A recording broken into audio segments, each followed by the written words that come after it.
let's talk to the church here for a while. Interestingly enough, as we have been changing social media platforms, finding more secure ways of communicating, as I would join, all these people that I know from around the world are already there. They'd all come popping up, and people would see me join, and hey, how you doing? And so, interestingly enough, I've had a few more conversations than I probably would have during this particular time period with people overseas. But until last year, I was a global traveler. I would make multiple trips in 1 year to South Africa. Would love to go again, just don't know if I'm ever going to be able to. And I've been invited to, but again, it's just a matter of whether it's even a possibility. And in those conversations with brothers around the world, I am deeply troubled at what I'm hearing. Local churches around this world have been destroyed by government interference with their worship and their meeting. And they have been destroyed because when that pressure came, it demonstrated and illustrated cracks and fissures in those local assemblies. I can't believe how many churches that if tomorrow all pressure was removed and you could meet freely, how many of those churches would never open again? It is devastating. Churches in which I have ministered around the world. Other churches are now taking firm, solid stands, who at first said, sure, 15 days to to flatten the curve. We're now at day 300. Seriously, we are. And then they started realizing there's something wrong here. It's getting longer and longer and more draconian and getting worse and worse. And so there are churches, thankfully, around the globe, but they are a small minority, who are taking a firm stand, taking the risk, living dangerously. I'd like to submit to you that following Christ has always been dangerous. It's never been the safe way. And the fact that it became the safe way in the West is what the real problem is. There are so many in churches in lands where we have had such freedoms that have come to the conclusion that safety is the most important thing. And so I have been in communication with brothers. I think of two brothers this week. They are separated from each other by a 12-hour airplane flight and two different hemispheres of the planet. And yet, they haven't sung a hymn in a congregation in praise to God since March. They have not had the Lord's Supper since even before then. And I'm like, well, but aren't the elders at least trying to gather some families in someone's home, open the word, have the supper, then go to somebody else's house, on a different night, in a different place, at a different time, do something for the people, the sheep in the flock that have the need to hear the word of God and to meet with others and be encouraged. And especially, I really wonder, taking out sacramentalism, how many people gave a testimony of faith in Jesus Christ as a new believer by baptism in 2020 in comparison to 2019. We had more baptisms than we've had before in 2020. That's because we didn't close down. But for the vast majority of churches, they haven't seen a baptism in 12 months now. Those ordinances are not just for whenever we feel like doing them. And one thing that's clear to me is this has revealed a horrifically weak doctrine of the Lord's Supper amongst many evangelicals. Let's just be honest. I mean, for a lot of Baptist churches, the Lord's Supper is something you do once a quarter on a Sunday night with only your core people there because it's sort of a super spiritual thing anyways. And so if you don't get to do it for a year, it's just a symbol anyways, right? I'm Reformed Baptist. If you haven't read what the London Baptist Confession says about the Lord's Supper, you might try doing that. It's far deeper than you might think. We have an incredible, weak, shallow view of the Lord's Supper in evangelicalism. We don't see it as being something that Christ in his wisdom established for the benefit of his people. And if we do, how can you let your sheep go since March without the supper? I don't understand it. I mean, back in March, when we were facing the possibilities of total lockdown type stuff, we had a conversation. Okay, how do we go underground? How do we immediately start ministering to our people, even if we have to start becoming traveling elders in house churches? How do we do this? Because the thought never crossed our mind that you just go, well, state says no more supper, so no more supper. And I'm just like, what? What? What are you thinking? I'm sorry. I know there's some of you very offended right now. But I am asking you, what are you thinking? Do you not realize that you have sheep in your congregation? I know you have sheep in your congregation that are scared to death. They are panicked. That's what the world has produced. Panicked people will believe lies. And they'll do anything. I get it. But what about the sheep that are convicted that they need to meet and worship God? They need the instruction of the word. They need the encouragement of the fellowship. They need the songs, hymns, and spiritual songs. They need the reading of the scriptures. They need the Lord's Supper. They need to see people being baptized. What about them? What's our highest allegiance to? That might be dangerous. We might be accused of things. What if Jesus accuses you of leaving the sheep out in the rain? What's more important? I'm just left. I don't even know what to say when I'm speaking to brothers who have just been left. They've just been abandoned because the government said so. Government said so. May I encourage the global church, pastors, you need to be arranging with your people to be having worship. If it's not in a building, quote unquote, then you need to do it in houses. But they may bust in. Well, they may. But make them realize they're interrupting the worship of God.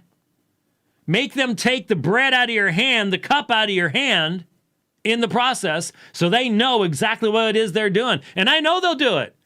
I've seen the jackbooted thugs in Canada. I've seen the jackbooted thugs in England. I know. We could be facing the exact same thing after the 21st of January.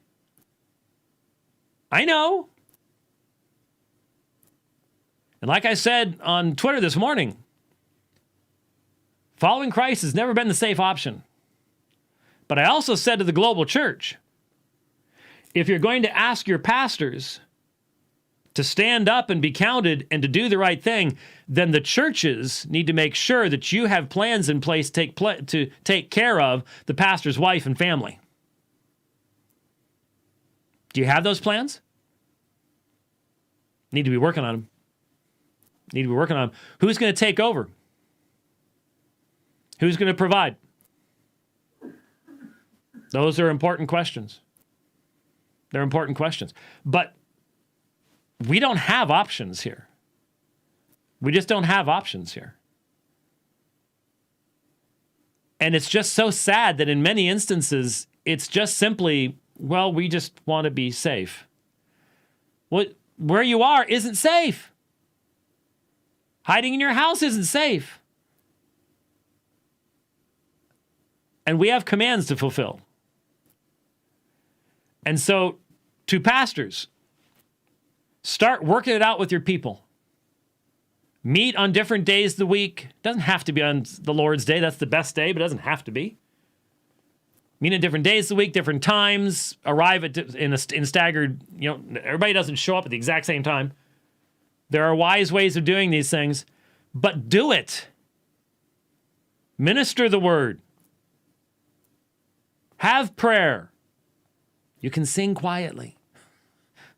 Or somebody's got really good windows, you can sing loudly. Really good windows and walls, then have at it. And then have the supper. Break the bread, drink the wine. Remember the price paid for your redemption, but do it. There's a reason why it's a command. Do this in remembrance of me. And we do so until he comes. He has not come. So we have a command. Let's fulfill it. Let's do it. The sheep need it. Now, I know that there are some churches that are standing up, that are pressing forward. And some are in nations with more freedom than other nations. And so it's going to look differently depending on where you are. And I know, I mention this to my fellow elders all the time. We hear through numerous sources how many people are looking to Apologia and how we're handling these things. And that, believe me, that ain't something we're running around trying to get. That's a weight beyond our capacity. But we have much more freedom here right now, than people that I could mention. I'm not going to mention people. I could give you stories. I'm talking, this week I've been in conversation with people in 2 primarily European countries, 1 completely non-European country. And it's different for each one of them as to the severity of lockdowns and the threats and the punishments that would be meted out and everything else. I get it. There is no one size fits all, okay? But there is a one size fits all set of commandments that need to be fulfilled to the best ability that we have, even if it's dangerous. Our people need community. They need common confession. They need to be instructed out of the word. And yes, electronic mechanisms are wonderful for the communication of words. But you and I both know that you cannot have the Lord's Supper over Zoom. That's not what God intended. That's not what God intended. I think I told this story, at least I have a recollection of it. But a few weeks ago, about a month and a half or so ago, during the supper, we have the supper every Lord's Day. Right now, I think that's really great. I think that's really super right now. The more we can get, the better. There's a point in time where Elliot, our music leader, normal music leader, sometimes Mike Hendrickson's doing it, but, and I've sort of figured out how Elliot does this. He's watching the length of the line of people coming forward to receive the supper. And at a certain point, then he starts into a song that will then finish up pretty much toward the end of the supper itself. And he arranged it, and I'm going to tell him, and Elliot, if you're watching or if you hear this, we really need to do this more often. But he arranged to have a soloist up with him, and she began singing "It Is Well With My Soul." And some of the songs, some people will sing along with. This one, it was immediate. Absolutely immediate. Everybody, the people in the line, all the people that were going back to their seats, already at their seats, whatever it might be, there was this immediate joining together and saying "It Is Well With My Soul." I'm getting emotional thinking about it. It was not something you can do on Zoom. You have to see others. You have to hear others.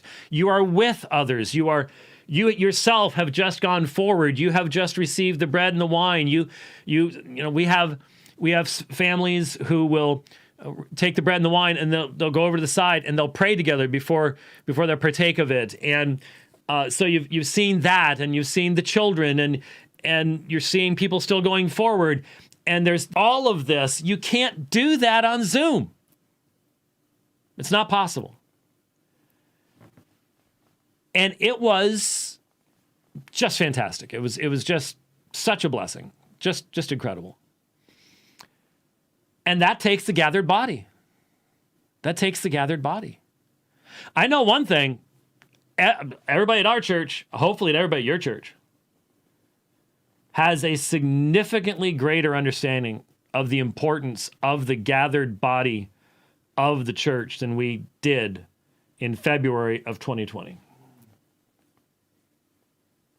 So if you're going to look for something good that came out of 2020 and now 2021, there's something right there. We better value that time together. I'm afraid that in a lot of American evangelicalism, church was what you needed to get over with before the NFL football game.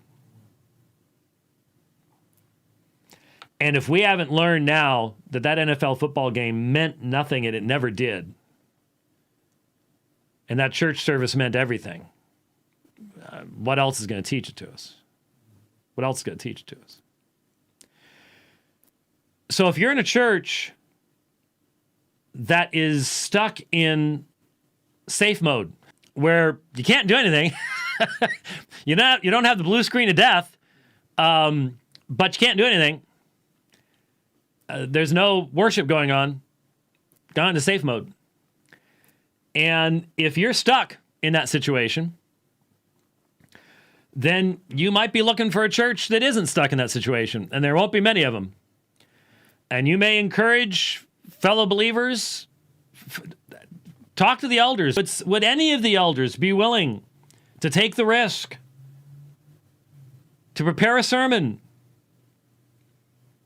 to meet in your backyard under the trees and do church? That's what you got to find out. You got to beg them, please. Please, we're dying out here. It's a famine. It's a famine. Feed us. You're our shepherds. Feed us.